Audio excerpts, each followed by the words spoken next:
Buenos días, clase. Que la gracia nos acompañe. Nos podemos sentar.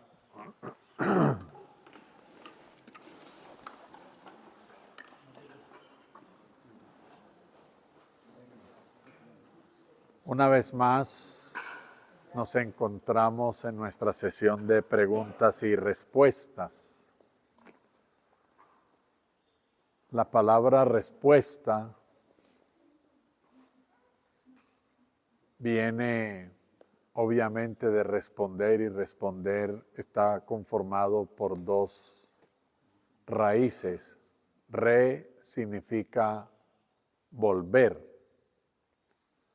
y esponder significa prometer u ofrecer. Así que la palabra respuesta significa volver a ofrecerte, volver a recordarte. Significa que se te hace una promesa que ya se te hizo, o se te ofrece algo que ya tienes. Las respuestas no implican nada nuevo. Implican ayudarte a recordar lo que siempre has sabido, lo que siempre has sido, lo que siempre has tenido. Y pareces haber colocado el velo de la amnesia o del olvido transitorio. Así que, bienvenidos al recuerdo, a las preguntas y a las respuestas. Así que abrimos la puerta a las preguntas. ¿Quién tiene alguna pregunta para hacer? Jesús, luego Margarita. Buenos días, maestro. Quiero saber cómo puedo detectar un desajuste de la conducta y cómo saber que no es solamente como ruido y hay algo oculto. Bien, primero debemos tener claro qué es conducta. La conducta es comportamiento, la forma en que nosotros decidimos actuar de acuerdo con las circunstancias que estamos viviendo. Esa actuación debe garantizar la vida, en primer lugar. Luego debe garantizar la salud, porque vivo, pero pues sin salud. Después debe garantizar la felicidad. También debe garantizar la libertad. Debe garantizar la virtud, o sea, la búsqueda del bien total y común y no solamente el bien personal y egoísta. Si la conducta no te está llevando a esas experiencias, está desajustada. Porque no estás teniendo vida plena, estás siendo un suicida con cada acción. Estás despreciando la vida. Tu salud siempre está perdiéndose, la enfermedad empeorando. Tu felicidad está en ruina, cada vez estás más triste, más aburrido, más deprimido, más iracundo, más celoso. Tu libertad se ha perdido, estás preso del que dirán, estás preso de la moda, estás preso del dinero, estás preso en la enfermedad. Tu virtud ha desaparecido. No eliges lo que beneficia, sigues eligiendo lo que lastima. Así que cada vez que eso pase, tienes un desajuste de la conducta. Los desajustes de la conducta están clasificados en dos grandes grupos. Los desajustes de la conducta mayores, porque son los que más afectan nuestra experiencia de vida plena, los que más enferman, los que más destruyen la felicidad, los que más nos esclavizan, los que más nos hacen ver como crueles, maldadosos, viles y no virtuosos. Entonces son desajustes mayores de la conducta. Son 12. Algunos de ellos, los celos, el miedo, la ira, el placer o prueba del sexo, el poder o prueba del dinero. Hay 21 desajustes menores de la conducta, como la justificación, la racionalización,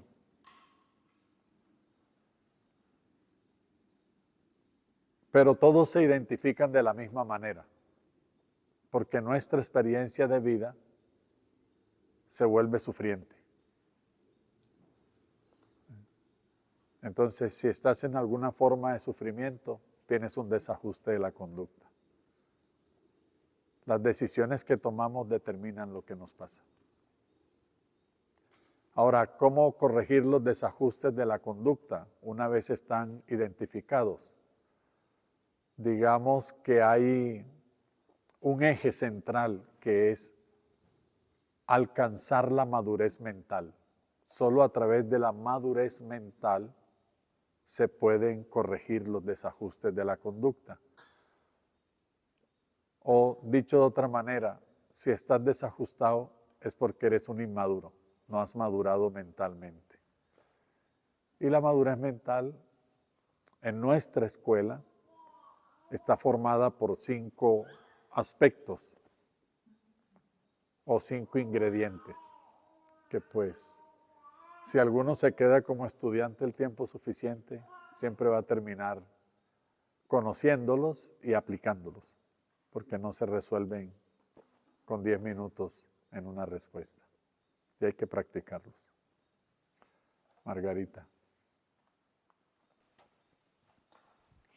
Buenos días, maestro. Buenos días. Las últimas semanas que venimos estudiando el libro de los 4 acuerdos, especialmente sobre el no supongas, he estado en este proceso de observarme cuando estoy suponiendo, cuando estoy infiriendo algo, cuando inclusive utilizo el suponer como muletilla en mi lenguaje cotidiano.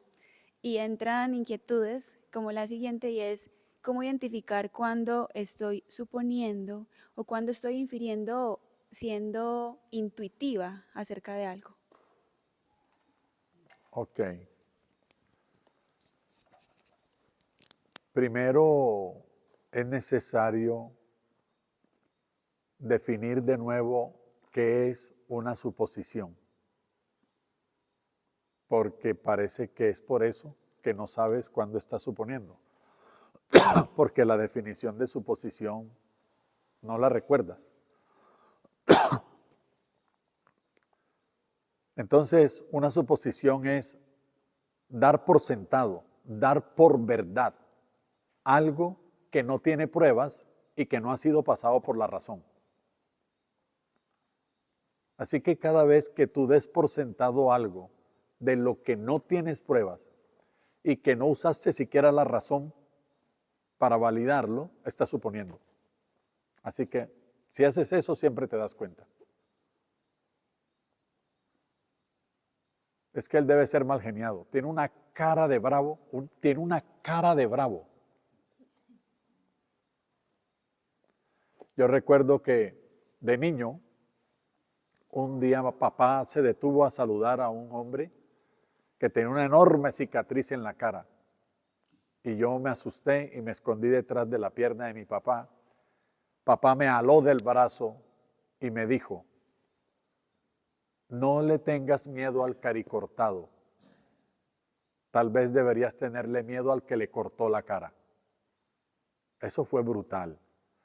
Primero, yo me sentí muy mal porque papá parecía no entender mi miedo y me regañaba en vez de, ay, venga, mijito. Pero fíjate, me dijo, no supongas. El que le cortó la cara tal vez ni siquiera tenga una cicatriz en el cuerpo no se ve como un ogro. ¿Cómo identificarlo en la calle?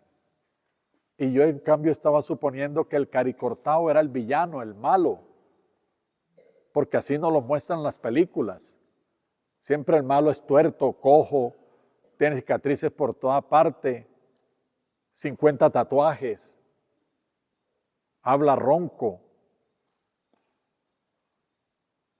Y en cambio, pues los otros son caribonitos, siempre los héroes son caribonitos, con botox, de ojos azules. Tenemos un cliché, un prejuicio. Eso es una suposición. No hay pruebas. No lo estás pasando por la razón. Tal vez nunca estuvo en una pelea. Venía corriendo, mirando para atrás y atravesó una ventana o una puerta con vidrio y se desfiguró el rostro. Se enredó en una cerca de alambre de púas. O sea, ni siquiera le pregunté. Así que eso es una suposición. ¿Cómo salir de ahí? Bueno, la primera ya la dije. Pregunta. No te quedes con la duda, pregunta. Busca las pruebas, usa la razón. Por lo menos sal de suponer usando la razón. No me consta, no sé nada de su historia, no estuve presente. Así que esto que estoy pensando acerca de esa persona, este suceso no es real. Con eso basta, no es real. Salte de la suposición, no es real. ¿Qué es la verdad? No la sé, pero no me dejo entrampar en la ilusión. Por lo menos me quito de ahí. Ahora, ¿qué es la intuición? La intuición es un saber instantáneo,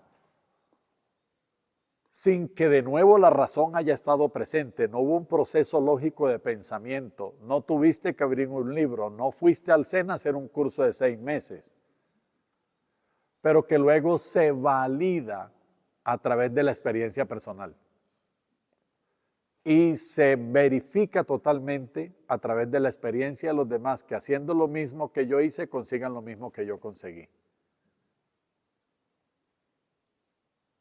Eso solo se logra cuando aprendemos a conectarnos con nuestro ser superior, con la conciencia infinita.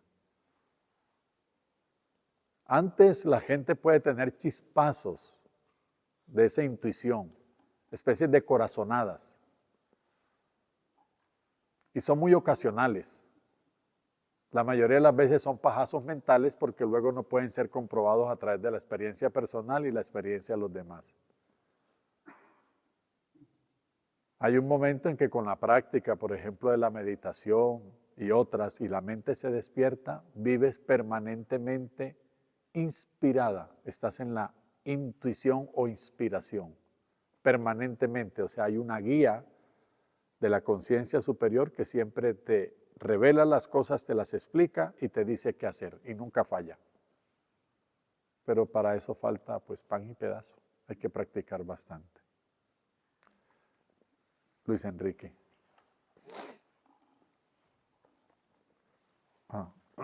Gracias.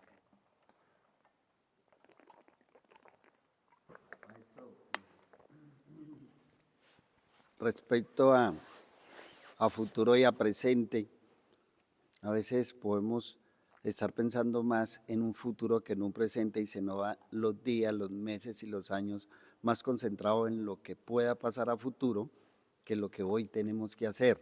¿Qué tanto pesa pensar más en ese futuro que en ese presente que hoy estamos? Si piensas en el presente, en ese momento inevitablemente está tu futuro. Porque el futuro es el resultado de las decisiones que estás tomando en este instante. Así que si tú quieres tener control sobre el futuro, lo que tienes es que tener control sobre tu presente. ¿Cuáles son los pensamientos de este instante? Ese es tu futuro y está aquí y ahora. El futuro como algo posterior, lejano en el tiempo, no existe. Y el pasado como algo anterior, alejado de este momento, tampoco existe. El pasado es un pensamiento, pero lo estás pensando en este mismo instante. crees en la ilusión del tiempo y por eso te parece que eso es un suceso de hace 4 meses, existe el calendario que te dice sí, fue en el año 2019, pero lo estás pensando aquí, en este instante. Si lo estás pensando, lo tienes aquí y ahora, es presente. Y lo mismo pasa con el futuro. Puedes imaginar, puedes proyectar, pero no hay garantía de que eso suceda como lo estás imaginando, ni cuándo lo estás imaginando. O sea, en el tiempo que quieres que pase. Pero eso inevitablemente va a ser el resultado de las decisiones que estás tomando en este instante. Así que si quieres asegurar un buen futuro, es mejor que estés seguro de este buen presente, de los pensamientos, decisiones y acciones que estás haciendo aquí y ahora. La gente dice, lo que yo más deseo es que cuando viejito, yo tengo una buena salud y no me duela nada. Pero te estás comiendo un chicharrón de 10 patas mientras piensas eso. Así que esa decisión de taparte las arterias con la grasa ya determina tu futuro.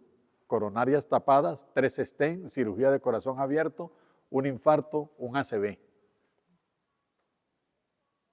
Pero ese futuro está hecho aquí, en este ahora, en este mismo instante. Dice, yo me quiero morir tranquilo.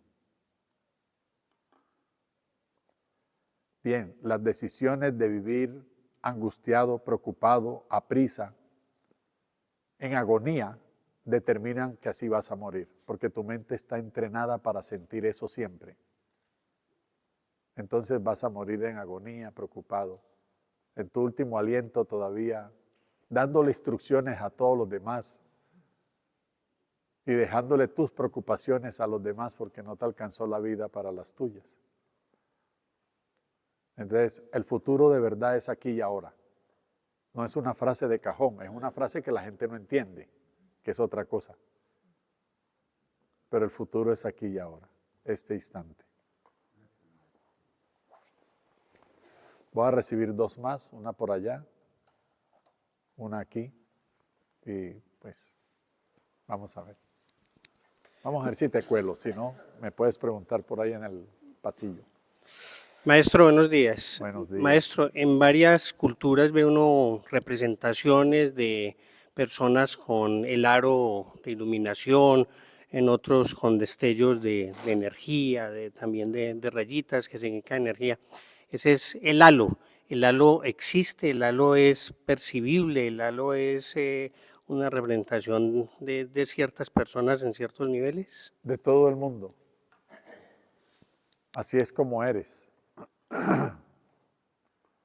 Solo que te cuesta trabajo aceptar que así es como eres.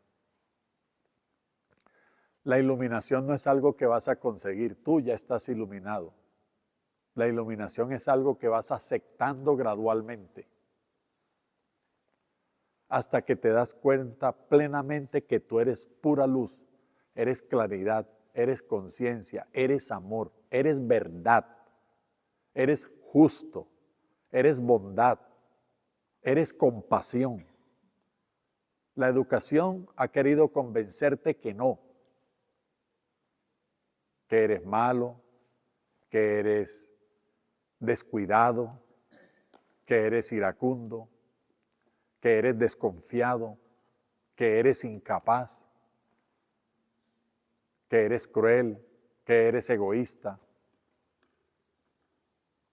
Y de alguna manera te han convencido bastante de eso, de algo que no eres. Y la luz que todos somos puede observarse. Ya no solamente por seres especiales que tienen dones para ver nuestra anatomía energética, ya existen equipos que la pueden fotografiar y nos pueden mostrar científicamente que es verdad. Tenemos un halo alrededor nuestro, un campo electromagnético, es física, es ciencia. Ese campo electromagnético fluctúa Así que se amplía si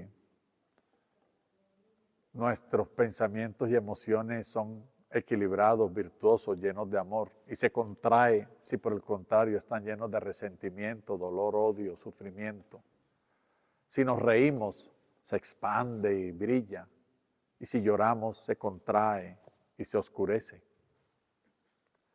Si te pones iracundo, se pone rojo, y a veces tan rojo que entra en el infrarrojo, entonces se ve negro, pero no es negro, es infrarrojo. La tradición entonces le pone a los santos y a los iluminados un halo alrededor de la cabeza, mostrando que pues su luz ha crecido mucho y están en conciencia, pero no es exclusivo para esas personas, tú también lo tienes, y lo tienes tan grande como ellos. Rayos por las manos, rayos por los pies, rayos desde el corazón. Estás hecho de luz, estás hecho de energía. Y esa es tu verdadera anatomía, tu verdadera identidad. Es como si tuvieras lunares muy hermosos en el cuerpo, pero vestido, ¿quién te los ve? Entonces, pues, nadie sospecha que tienes unos lunares, wow. Y a veces tú de estar tanto tiempo vestido, se te olvida que los tienes. Hasta que vuelves a darte cuenta.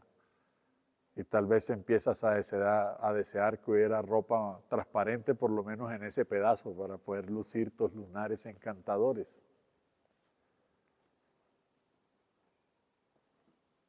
Es como si alguien usara permanentemente gafas oscuras, como los artistas ahora que de día y de noche están de gafas oscuras. Y pudieran olvidar el color de sus ojos o el brillo de sus ojos. Hasta que un día se quita las gafas oscuras, se mira al espejo y se sorprende que tiene ojos, el color de ellos, el brillo de ellos, el movimiento de ellos. Así que sí, tú también lo tienes.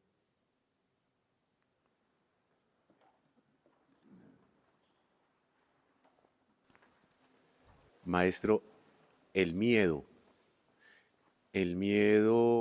no sé si es en cada persona como la acumulación de toda esa basura que nos vienen como enrostrando, metiendo desde que somos pequeñitos. A veces cuando el niño camina no tiene, digamos, esa limitación mental para hacerlo, pero comienza, cuidado ahí, que tenga cuidado, que se va a caer, que no sé qué. Pero eso finalmente, cuando uno crece, ya cuando está grande, seguramente tiene implicaciones en esos temores, en esos miedos, para poder hacer algunas cosas, ¿sí? ¿Cómo identificar esos miedos? Porque no necesariamente el usted no poder hacer algo es porque le pasó algo exactamente ahí, sino muchas cosas seguramente que han venido sumando. ¿Cómo identificar esos miedos y cómo poder o intentar superarlos? Bien, es muy fácil. La cosa es que el miedo no solo te impide hacer cosas, como lo acabas de decir, es que el miedo también es el que te hace hacer las cosas. No hay una sola cosa en tu berraca vida que no estés haciendo por miedo. Y en la de todos. La gente estudia, adivina por qué. Por miedo. Te dicen, estudie para que sea alguien en la vida.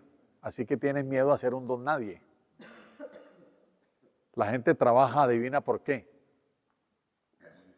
Por miedo a morirse de hambre, a que no tenga ingresos y a que no sea reconocido por su nivel de estrato social y la plata que tiene en el banco. La gente se casa, adivina por qué. Por miedo, sí, a estar solo o a que digan que es gay, su vejez. Y no se casa, adivina por qué. Por miedo a que le salga una mala pareja, al fracaso, etc. La gente tiene hijos, adivina por qué. Por miedo. Y no los tiene, adivina por qué. por miedo a ser mal padre, mala madre, a que se le metan en la droga, a que se la embaracen a los 14 años. La gente compra casa, tiene casa propia, adivina por qué. Por miedo a que lo saquen de la casa de arriendo, a terminar en la calle, a que nadie la arriende, a que nadie lo socorra. Y no compra casa, adivina por qué. Exacto, no hay nada que no estés haciendo que no sea por miedo. Pero tú también dijiste bien, el miedo es un aprendizaje. Dijiste que el niño nace sin miedo y que todo el mundo empieza a decirle, cuidado, no coja, no toque, no se monte. ¡Ay! Y te enseñan a temer. ¿Qué es el miedo? El miedo es la sensación de que voy a ser castigado por algo muy malo que he hecho. Porque primero hay que desaprobarte, hay que decirte que hiciste algo malo. Al final, terminas teniéndote miedo a ti mismo. Y además porque vas creciendo y te vas dando cuenta cuánto eres capaz de hacer cosas en contra tuya. Por ejemplo, tomas licor. ¿En serio? ¿Yo me hago eso? Yo le meto un veneno al hígado y le hago así al hígado. ¿En serio? Yo le meto un veneno a mi cerebro y le hago a las neuronas así con el alcohol. Yo me hago eso. Y estoy viviendo conmigo y me acuesto a dormir conmigo. Yo le meto grasa a las arterias y las tapo yo a propósito, así le meto tarugos así para taparme la circulación. Yo me hago eso.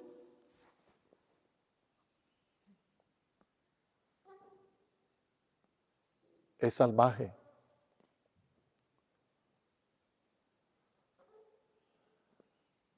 Ahora, ¿qué realmente es la base del miedo? La base del miedo es la culpa. Sin culpa no puedes sentir miedo. Porque el miedo, como dije, es la sensación o la idea de que voy a ser castigado, voy a ser lastimado. Y la forma más frecuente en que estoy siendo lastimado es a través de un castigo. La culpa es la sensación de que he hecho algo muy malo por lo que merezco ser castigado. Y ahí se afinca el miedo. Por otro lado, el miedo es una ilusión. El miedo no es real, no existe. Y por eso todos los tratamientos para el miedo fracasan, porque le están haciendo tratamiento a algo que no es real. La culpa no es real, no te pertenece. Complejo decírtelo tú que eres abogado. La única realidad acerca de nosotros es nuestra inocencia. Parecemos malos, pero no lo somos. La gente que parece mala es simplemente ignorante. No sabe algo mejor que hacer. No le han enseñado. ¿Recuerdas la frase aquella con la que empezó el derecho en el mundo? Educa al niño y no tendrás que castigar al adulto. Sabemos eso hace ¿cuánto? 3000 años, pero seguimos castigando al adulto en vez de educar al niño.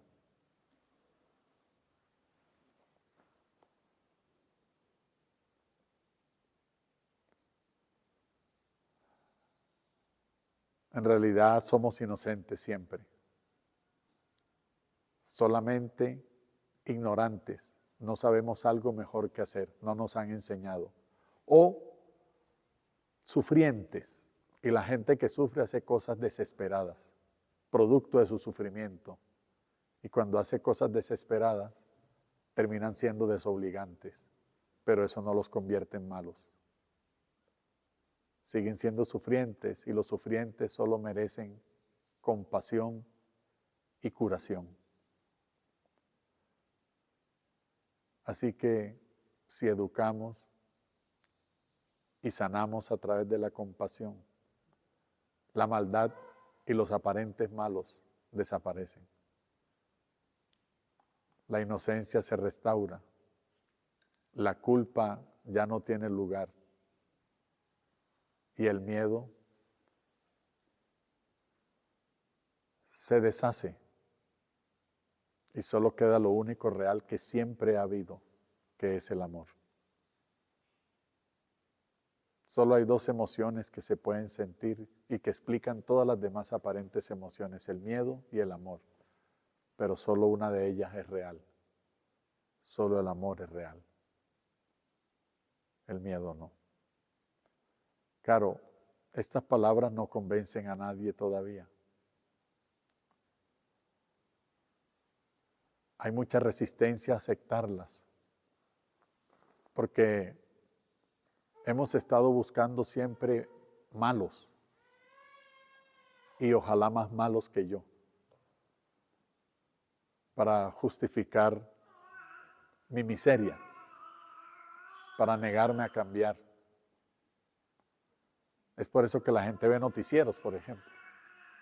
Sale una noticia, un hombre mató a la mujer a golpes. Entonces tú puedes decir, es que ese sí es un desgraciado. Yo a la mía le pongo un ojo morado por ahí cada 3 meses, pero matarla yo no sería capaz de matarla. Apareció uno más malo que tú, entre comillas. Entonces eso te hace sentir mejorcito que los demás. Y no evolucionas. Pero si das el tiempo suficiente a un maestro, el maestro te puede mostrar el camino. Mostrarte que la maldad y los malos no existen.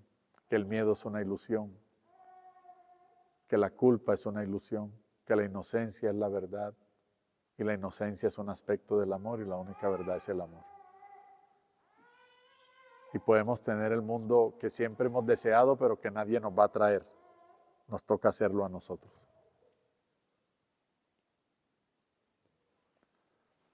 Voy a recibir tu pregunta, Edna.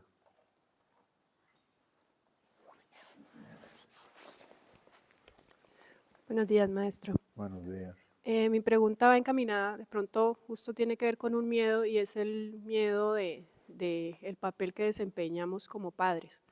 Entonces tengo dos niñas, una de ellas está entrando a la adolescencia y una de las preguntas, las dudas que se vuelven miedos es cómo acompañar, cómo ser realmente, saber que estamos haciendo bien el papel y que, por ejemplo, en este caso que sabemos que los adolescentes tienen esa transición como tan importante en sus vidas, que realmente estamos manteniendo el equilibrio y que estamos respetando ese desarrollo o esa individualidad, pero que también estamos desempeñando un buen papel como padres, acompañándolos, instruyéndolos, tratando de que desarrollen el potencial que tienen.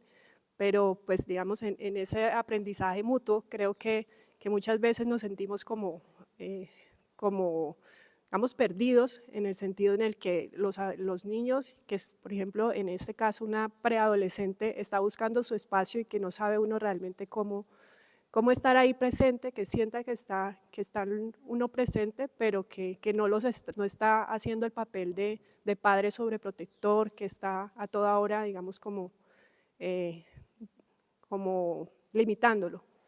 Ese límite, ese equilibrio, digamos que muchas veces creo que sentimos, especialmente los padres, que no sabemos cómo lo estamos haciendo, cómo determinar ese límite. Bien, el primer consejo que quiero darte es que no des tantas vueltas con ella como lo hiciste conmigo. Si no, pues la vas a perder más. Sé un poco más precisa, más concisa. La segunda cosa es que no podemos dar nada que no tengamos. Y tú te perdiste tu adolescencia, como todos los adultos. Todos los adultos se perdieron su niñez y se perdieron tu adolescencia, así que tú no sabes ser adolescente. No le puedes enseñar a tu hija a ser adolescente porque tú nunca lo fuiste. Tuviste la edad de un adolescente, pero nunca fuiste adolescente. Tuviste la edad de una niña, pero nunca fuiste una niña. Entonces los niños a los 6 meses de edad están en sala cuna. Estimulación temprana. A los 3 años están en preescolar. Y al mismo tiempo en inglés, guitarra y baloncesto. A los 12 años son neuróticos, porque nunca fueron niños. Todo el día estuvieron ocupados estudiando, con deberes, con agendas rígidas, programados.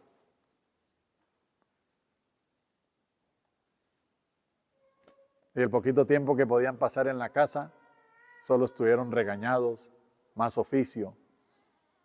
Así que se perdieron su niñez, se perdieron la adolescencia.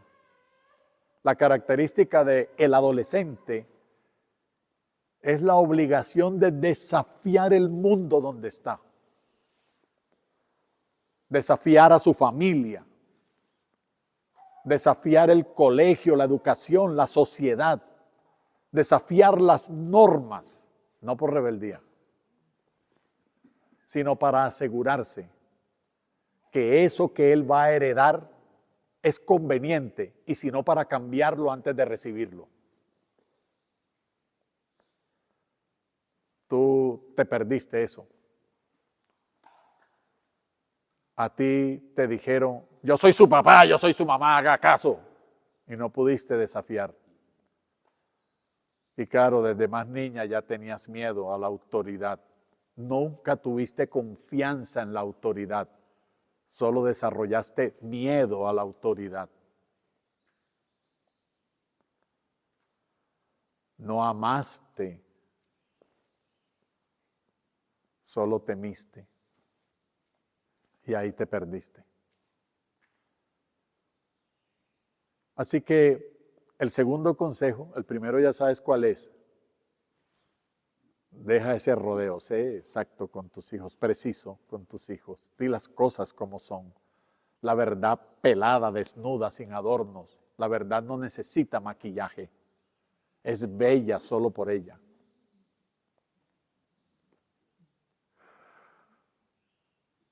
El segundo consejo es que vuelve por tu adolescencia y por tu niñez. Recupérala. Hazla tuya para que la puedas entregar. Y si no, tienes que dejar a tu hija en manos de alguien que si no la vivió, la haya recuperado. Eso se llama un terapeuta a veces, un maestro otras veces. Aunque lo ideal es que tú la recuperes y se la puedas entregar. Entonces, así puede suceder. Bien, eso es todo por hoy. Que la gracia nos acompañe. Bonito día a todos.